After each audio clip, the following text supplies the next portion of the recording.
உண்மையிலே திராணி இருந்தா, தைரியம் இருந்தா, உங்களுக்கு நேர்மை இருந்தா, அறம் இருந்தா, நீங்க என்ன செய்யணும் அப்படின்னா, ஆதாரத்தை திரட்டிட்டு போய் சிபிஐல கொடுக்கணும். வெத்து வேட்டா வந்து நீ பத்திரிகையாளர்கிட்ட நீ பேசக்கூடாது ராஜா. செந்தில் பாலாஜி இத்தனை மணிக்கு அந்த கரூர் சேம்பட்டுக்குள்ள இருந்தாரு, நான் பார்த்தேன், இந்தாங்க வீடியோ ஆதாரம், அவங்க அனுப்புன ஆளுங்க இத்தனை பேர் இருந்தாங்க, என்ன கத்தி எடுத்து குத்துனாங்கன்னீங்களே இந்தாங்க, ஏதோ திரவியத்தை தூக்குனாங்க இந்தாங்கன்னு ஆதாரத்தை அங்க போய் கொடுத்து கம்பு சுத்து.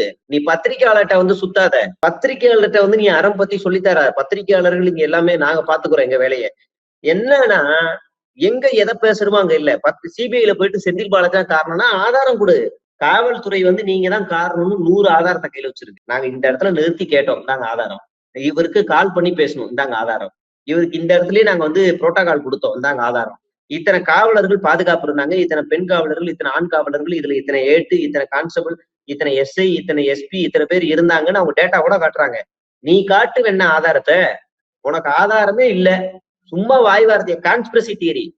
செந்தில் பாலாஜி கோட்டருக்கு 10 ரூபா வாங்குறாரு, செந்தில் பாலாஜி ஜெயிலுக்கு போயிட்டு வந்திருக்காரு, செந்தில் பாலாஜி பல கட்சி மாறி இருக்காரு, அப்ப அவர் இதையும் பண்ணிருப்பாரு. கான்ஸ்பிரசி தியரி நம்பலாம். இதுதான் இவங்க பண்ணிட்டு இருக்கிறானுங்க.